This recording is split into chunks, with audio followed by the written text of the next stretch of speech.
जब भी हम एग्रीकल्चर का बिजनेस, आज के अपने पूरे लेक्चर के दौरान मैं आपको पूरा एग्रीकल्चर बिल्कुल नहीं सिखाने वाला, बट जितना एग्रीकल्चर आपको जरूरत है उतना सीखना बहुत जरूरी है। छोटी और सिंपल भाषा में कीड़ा कहाँ से आता है, कहाँ जाता है, किस तरीके से नुकसान करता है, ये समझने के लिए कीड़ा आता कहाँ से है ये समझना बहुत जरूरी होता है। जो भी कीड़े अपने पौधों के ऊपर या खेत के ऊपर में पाए जाते हैं, हर कीड़े के पीछे में, हर इल्ली के पीछे में या सुंडी के पीछे में एक बटरफ्लाई होती है। तो बटरफ्लाई, आपने बहुत सारी अलग अलग प्रकार की बटरफ्लाई देखी होगी, अलग अलग कीड़ों के लिए अलग अलग बटरफ्लाई होती है। ये होते हैं जो आपके खेतों में कीड़े डालने का या फिर इल्ली डालने का काम करते हैं। किस प्रकार से करते हैं? बटरफ्लाई में नर और मादा ये दोनों होते हैं।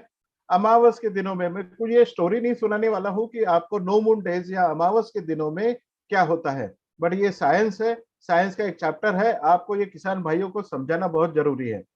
अमावस के दिनों में नर और मादा बटरफ्लाई का मिलन होता है, और मिलन होने के बाद में नर बटरफ्लाई इमीडिएटली मर जाता है, और मिलन होने के बाद में 2 दिन के बाद मादा बटरफ्लाई 5 अंडे से लेके 5,000 अंडे तक आपके खेतों में अंडे डाले जाते हैं। पत्तों के नीचे, फूलों के नीचे या फिर फलों के नीचे ये अंडे डाले जाते हैं, और अंडे डालने के बाद में मादा बटरफ्लाई भी मर जाती है। मतलब ये जनरेशन खत्म हो गया, बट उन्होंने जो अंडे डाले हैं अपने खेत में, वो अंडे मतलब अमावस के चौथे दिन अंडे आपके खेत में डाले जाएंगे। अब वो जो अंडे डाले हैं वो अगले 3 दिनों में आपके अंडों से, उनके अंडों से बाहर निकलेंगे, और ये होते हैं सबसे डेडली डेंजरस सुंडिया, जो आपके खेतों में बाहर निकलते ही आपके पौधों को, फूलों को और फलों को नुकसान पहुंचाने का काम करता है। मतलब दिन कौन सा आया? अमावस के छठे दिन बाद इल्लियां आपके खेतों में दिखना चालू हो जाती है।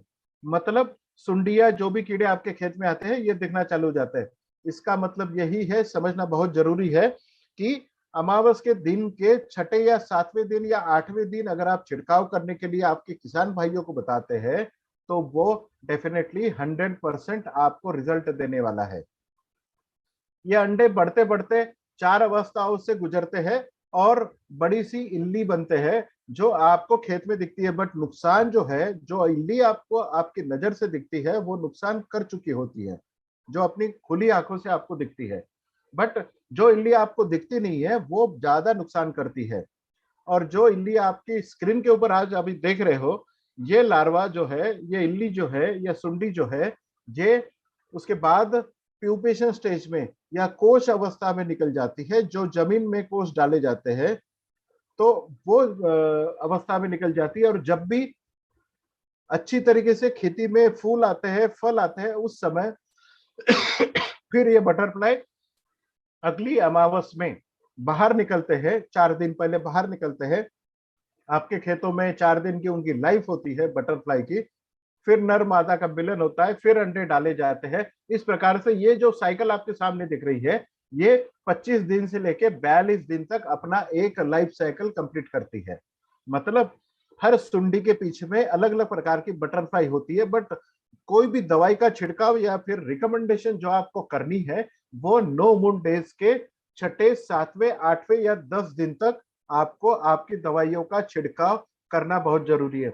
बट एक बात यहाँ पे देखना बहुत जरूरी होगी, अगर नो मून डेज मतलब अमावस के रात के बाद में अगले 3 दिन में अगर आप छिड़काव करते हैं, तो आपके खेत में अंडे डाले ही नहीं जाएंगे।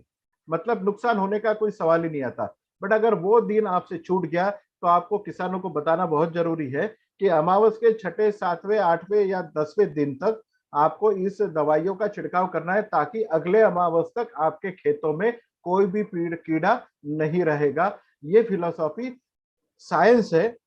साइंस का एक चैप्टर है जो बताया जाता है, जो जूलॉजी का चैप्टर है, बताया जाता है कि इस तरीके से आपने छिड़काव करना है। बट आपने देखा होगा कि किसान भाई जब भी बड़ी वाली सुंडी आपके खेत में देखते हैं, तब आप निकल जाते हैं, दवाई लेके आते हैं और इसका छिड़काव करते हैं। बट वो दवाई, वो अगर आप पेट्रोल भी छिड़काव करेंगे तब भी मरती नहीं है ये सुंडी। इसका मतलब आपको अमावस के 10 दिनों में आपका सेल करना है। Next please.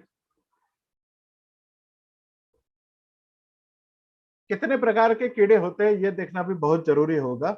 तो हमने इन कीड़ों को अलग अलग प्रकार के भारतवर्ष में पाए जाने वाले और जो आपकी खेती को नुकसान करने वाले जो कीड़े हैं वो तकरीबन 4,500 स्पीसीज है। 4,500 स्पीसीज अलग अलग प्रकार के कीड़े अलग अलग प्रकार के पौधों के ऊपर में या खेती का नुकसान करते हैं। कुछ साउथ इंडिया में पाए जाते हैं, कुछ नॉर्थ इंडिया में पाए जाते हैं, कुछ चाय के ऊपर में पाए जाते हैं या फिर कुछ सब्जियों में पाए जाते हैं। तो इस अलग अलग प्रकार के 4,500 कीड़े जो है वो आपको नुकसान पहुंचाते हैं। बट हमने आपको समझने के लिए 4 इसका क्लासेस बनाए हैं, जिसे बोलते हैं पियर्सिंग एंड सकिंग, मतलब भेदी और चूसने वाले, रस चूसने वाले कीड़े, जिसमें एफिड, गैसिड, थ्रिप्स और माइट्स आते हैं। ये अलग अलग प्रकार के 4 सेगमेंट है, जिसको हम सरनेम भी बोल सकते हैं। ये आपको रस चूसने वाले कीड़ों के सेगमेंट में आते हैं। दूसरा क्लास आता है च्यूइंग एंड बाइटिंग टाइप, मतलब ये चबाने और काटने वाले कीड़े। जब भी आप आपके पौधों के ऊपर में, फलों के ऊपर छेद देखते हैं या पत्तों को काटा हुआ दिखते हैं या फूल नीचे गिर रहे हैं या फूलों को खाया हुआ दिखता है, तब आपने समझ लेना कि ये दूसरे क्लास वाले कीड़े आपके खेत में आए हैं, चबाने और काटने वाले। रास्पिंग प्लांट टिश्यूज, मतलब छीलन करने वाले कीड़े। ये हर प्रकार, व्हाइट फ्लाई जिसमें एक ही कीड़ा आता है, बट ये इतना डेडली होता है कि कोई भी दवाई का छिड़काव आप सफेद मक्खी के ऊपर में करिए। पर्टिकुलरली मैं बैंगन वाले खेती और कपास वाली खेती के लिए आपको बता दूं, आपके क्षेत्र में अगर बैंगन की खेती होती है, कपास की खेती होती है, या खीरा, लौकी या फिर तुरई का अगर खेती होती है, तो इसमें व्हाइट फ्लाई का अटैक आना ही आना है। व्हाइट फ्लाई का अटैक सबसे ज्यादा पाया जाता है वेस्ट बंगाल में। जब भी बैंगन की खेती में आपको पौधों के अगल बगल में जब भी सूखा हुआ पार्ट दिखता है, तो लोगों को लगता है कि ये फंगस है या फिर ये फफूंद है, बट ये डेफिनेटली व्हाइट फ्लाई का अटैक होता है, जिसमें ये कोई भी केमिकल मार्केट में इसके लिए दवाई नहीं बनाई गई है, बट हम आपके लिए इसके लिए सोल्यूशन देने वाले हैं। और चौथा क्लास आता है जो जमीन में आपकी जड़ों को नुकसान पहुंचाने वाले कीड़े आते हैं, जिसमें सफेद लट आ गई, टर्माइट जिसे हम दीमक बोलते हैं, कटवर्म्स होते हैं, क्रिकेट होते हैं, बहुत सारे प्रकार के कीड़े हैं जो आपकी पौधों के जड़ों में या खेतों में दिखते हैं। लास्ट ईयर ऐसा देखा गया है कि सोयाबीन की खेती में आपको सफेद लट का हेवी अटैक एमपी क्षेत्र में, मध्य प्रदेश में, यूपी में, महाराष्ट्र में, कर्नाटका में देखा गया है। सोयाबीन की खेती इससे नहीं हो पाई थी। उसके लिए भी हम आपको सॉल्यूशन देंगे। नेक्स्ट। इन 4 प्रकार के कीड़ों को आपको समझना बहुत जरूरी है, बट इसके बाद भी और आसान होने वाला है एग्रीकल्चर। कितना आसान होने वाला है हम आपको बताएंगे। तो अगला वीडियो आप देखें प्लीज।